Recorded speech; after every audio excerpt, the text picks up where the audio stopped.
Brainwash, be gone.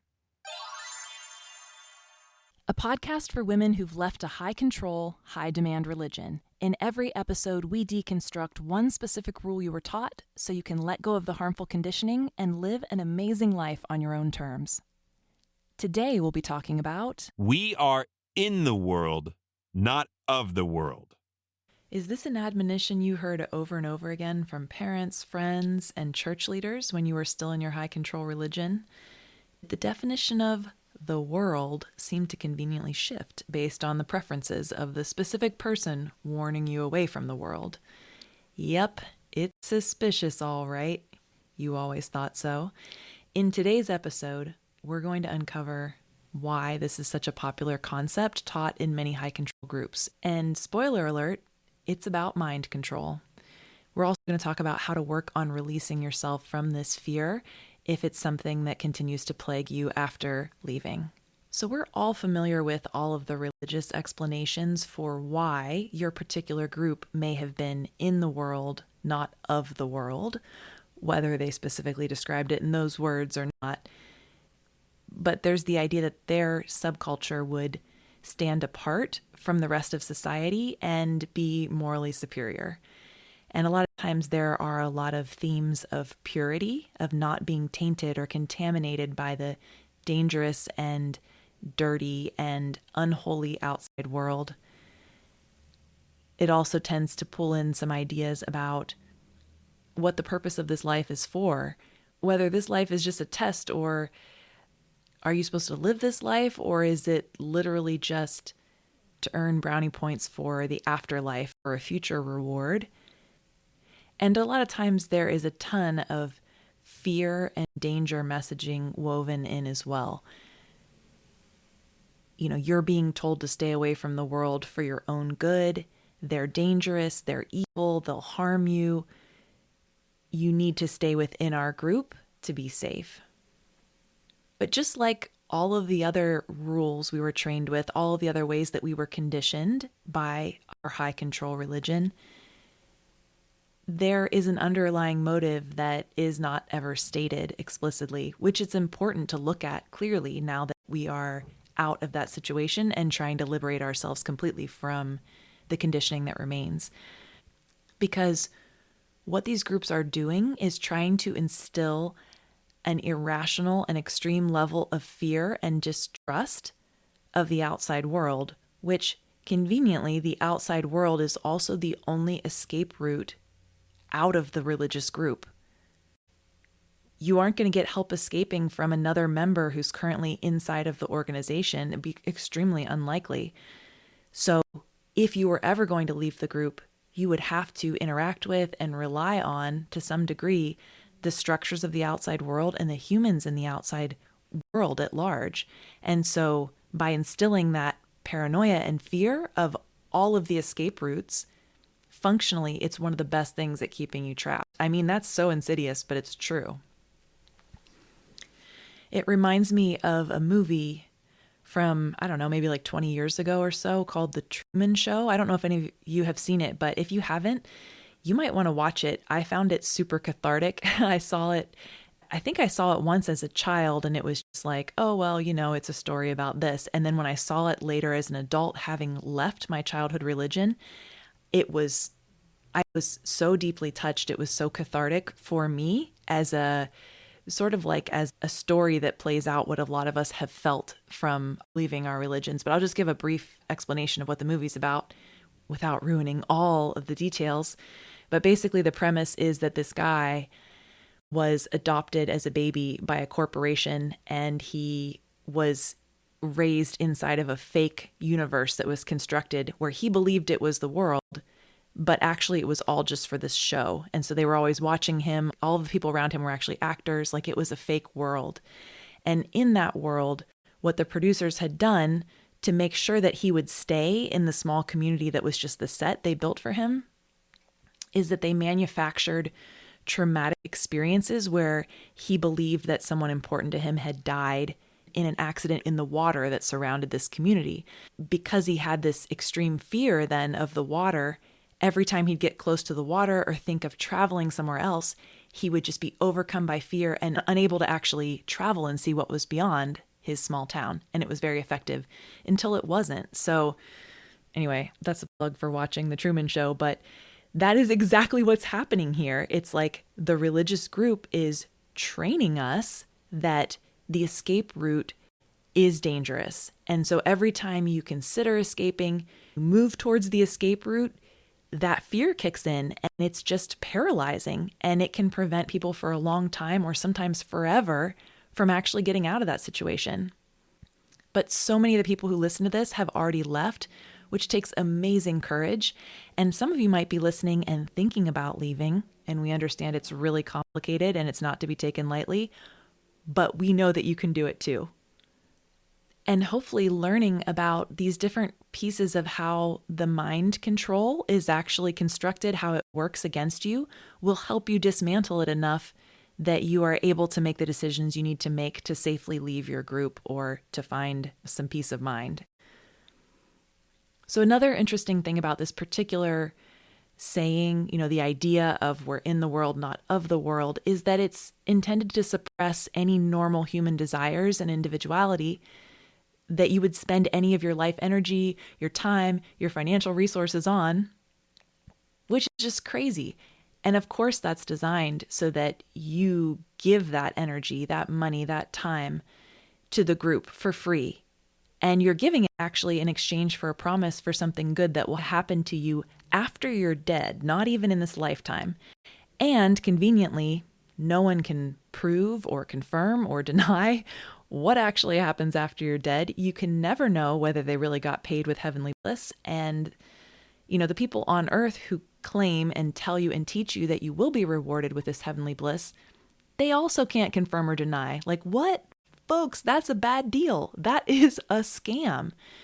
All scams involve a promise for something good that will come to you in the future, as long as you give up something of value today. So if it's an investment scam, it's like, hey, give us this money and you're going to make even more money later on. And then it turns out not to be true.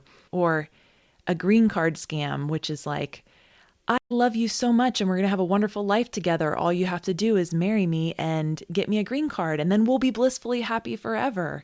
Or you can start a business and it can create the life of your dreams. All you have to do is buy our very expensive program and pay for all of our very expensive leads and whatever. I mean, there are a ton of different ways that people scam other people, but the premise is always, we promise something really good is going to happen later on as long as you give us something valuable today. So religions do that with your time and energy and your life. Like, give us your life, your entire precious life. And in exchange, we're going to give you something later on that no one has seen, no one can report on. Like, what? But even though it seems crazy when you think about it now, and I'm kind of joking about it, I don't want anyone listening to feel at all bad about having fallen for this scam. I mean, shame on the scammers, but not on you for having believed it. I certainly believed it for years and years and years. It was super hard for me to leave my high control religion. I sweated and debated and it was terrible. And that's why I'm so outspoken about it now, because I know it's such a hard process. It's such a hard decision to make, and it's such a hard process to go through. But you can go through it and get to the other side. And life is so amazing on the other side that it just makes me want to help everyone realize that they have a choice to do this too, if they want. But the thing about this particular type of scam is that scams are created that way because it takes advantage of our human nature. We all fall for various types of scams because they're designed to prey on innately human characteristics that, in my opinion, make us really beautiful. Our desire to grow, to learn, to improve our circumstances and the world around us. We as humans can envision what could be before it's even in existence. We can get through super challenging circumstances with hope and vision for a better future, which is amazing. And I would not want to shut that off in myself or anyone else. But there is just a risk that, a bad actor can hijack that feature of humanity, and you just have to be aware of that. Like, people aren't scamming random animals or plants like, hey, if you grow here in the desert, I promise I'll give you twice the water next year. You'll see. Like that doesn't work because they don't have the same makeup as we do. But that part of our humanity that's so beautiful also makes us vulnerable to this type of scam. But we can realize once we are being scammed and back out of it and find a different way. But one thing I think is super important to realize about this particular topic is that the concept of we're in the world, not of the world, is an example of what's called a thought-terminating cliche. So the definition of that is a brief, often folksy phrase used to shut down complex discussions, end debates, or avoid critical thinking by presenting an idea as self-evident or beyond questioning. So what does that even mean? Basically, it's a mind control technique in which you have memorized a certain phrase that whenever it comes up, it's the end of the conversation. Your mind is trained, and socially everyone is trained, that when you say this, there's no further inquiry. There's actually no resolution to your inquiry, but at the same time, you can't ask questions further. It's just like, well, that's the end of it. And there are both religious and non-religious examples of this. So some other examples are things like, God won't give you more than you can handle. Or, that's just the way we do things around here. Or, it's not that deep. Or, stop thinking so much. There are so many different thought-terminating cliches that are designed to just prevent you from making any further inquiry. But it's important to understand that that concept exists because when someone answers with that, we all feel compelled because we've been socialized. That is the end of the conversation. That is the answer to the question. And your brain stops seeking more answers. But that's just a trick. It wasn't actually an answer at all. And you'll see that in this particular circumstance, with this particular thought-terminating cliche, what tends to happen is you expressed some kind of interest in something happening in the world, in politics, or maybe some kind of opportunity or personal interest, anything at all. And then when someone says, well, we're in the world, not of the world, it's just supposed to mean drop it, don't ask about that, don't follow up on that, you're not supposed to waste your life on that, end of conversation. But it's not actually a specific conversation about the specific thing that you were interested in. And besides the fact that it is a thought-terminating cliche, there are other logical problems with this particular concept or argument of many high-control religions. There's a false dichotomy because there are only two categories that exist. People who are in this religious group and then everyone else in the whole world. And it's just very black and white, where it's like, we're good, they're bad, us, them. And obviously real life is so much more nuanced than that. It's complex. It's not easy. There's not an easy, bright line, and that's uncomfortable, but that's just true. That's reality. They're using what's called an appeal to fear, because when you suggest that an outside influence is inherently dangerous or inherently corrupt, then people just comply because they feel anxious and fearful and not because an actual reason was given. There's circular reasoning here because it's like you're saying, well, the world is bad because it isn't our group. And because it's not our group, it is bad. It's just like, what? You also see a fair amount of selective reasoning where it's like maybe worldly music or entertainment are condemned, but then other worldly things like certain like technologies or in some groups, medicine or the law or the police are used and are appreciated. So it's kind of like interesting how this is very selective, what we're choosing and often shifting in any particular moment or with any particular leader. A lot of times the religions are saying, we discourage you from participating in the world, but yeah, you do have to go get a job and then give us the money that you generate from that job from the world. Like, how is that not corrupt based on your particular philosophy? But it just seems like a lot of times there is some very hand-wavy rationale for that, right? So here's my current understanding of this topic. I believe that ignoring what happens in the world or isolating yourself doesn't protect you. In fact, it puts you at risk. And it doesn't give you a chance to participate in creating the kind of world that you'd want to live in and that you want your children to live in. It's an illusion that the world doesn't impact these groups. There is so much that is interconnected in the world, in our entire planet, that you can't just opt out of it and have your compound and not talk to people and think that it doesn't affect you. I think the isolation breeds extreme vulnerability.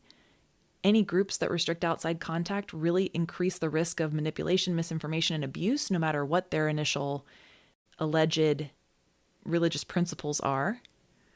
How often is it like, we're going to live in love and community, and then like once you restrict access and ways to escape, it's just like it goes bad over and over again. Humans have proven that. And I think critical thinking just requires exposure to new ideas. Encountering new ideas really strengthens your ability to think logically and to discern and to make decisions about what's best for you personally. So, what if you have been not of this world for quite some time and you want to rejoin the world? Yay! The world welcomes you. At least I do, and many of my friends here. And it can be a really hard transition. And I'm going to give you a few tips if you are in that process. And I think we're all in various degrees of that process. I would say there are parts of me that are still in this process, even though it's been a long time and a lot of years. And in a lot of ways, I have joined the world. But the important thing is you're going to have some exposure to things about the world. And it's great to take baby steps. What you don't want to do is have no experience with the outside world and then day one, put yourself at physical risk or just go into a group that you don't know at all without understanding any of the signals of reliability, without testing people out over time and just trusting people blindly. That's not a good idea either. There's not a lot of wisdom in doing that. So whenever you're going to do something new, you could consider your level of risk and your level of investment. What are you actually risking here? If you start to, for example, listen to this podcast or another podcast or look up information online, you can put your toe in the water and get some new information, see what's out there. You're not at physical risk. You're just going to consider some ideas, but you're not going all in. You're just testing it out. Or if you're going to go meet a new community, meet new people, you could choose to do that in a very public and safe environment. I'm going to meet this person at a coffee shop or at a cafe and have a sandwich. I'm not going to say, let's meet at my home. I'm not going to go to their home. I'm not going to let them pick me up in a car. We get to decide how much of ourselves we're going to share, to what degree of risk we're going to participate. And so definitely as you're getting used to the world, you want to baby step it in and just take smaller risks. Don't do anything that would put your physical safety at risk, all of your financial money at risk. Like, it's one thing to risk $5 if you can afford to lose $5. Who cares? But to give someone access to all of your money or to trust that this particular person is going to help you set up a business or something that's really a lot more involved, you want to be more careful about that. And you want to, for anyone that you're going to trust, you start with small things over time. Don't tell them the whole story. Start with a little bit, see how they respond, see how it goes, a little bit more. And that's how relationships and trust are built over time. And that's how you test little by little how you get to know different parts of society at large and specific subcultures in our society and see what you like and what you don't like and what feels good. What are the indicators that people are trustworthy or not, and how you want to live your life. So it is a process, but you can do it little by little. And that's what we're here for. So to reflect, how do you currently feel about the world, in quotes? Do you feel like you're a part of it? Do you feel separated? Are there communities that you're curious about, but you've avoided meeting or getting involved with because you still have some fears about the world? And if there are there any ways you could safely begin to explore those communities at your own pace? It might be a very grand adventure.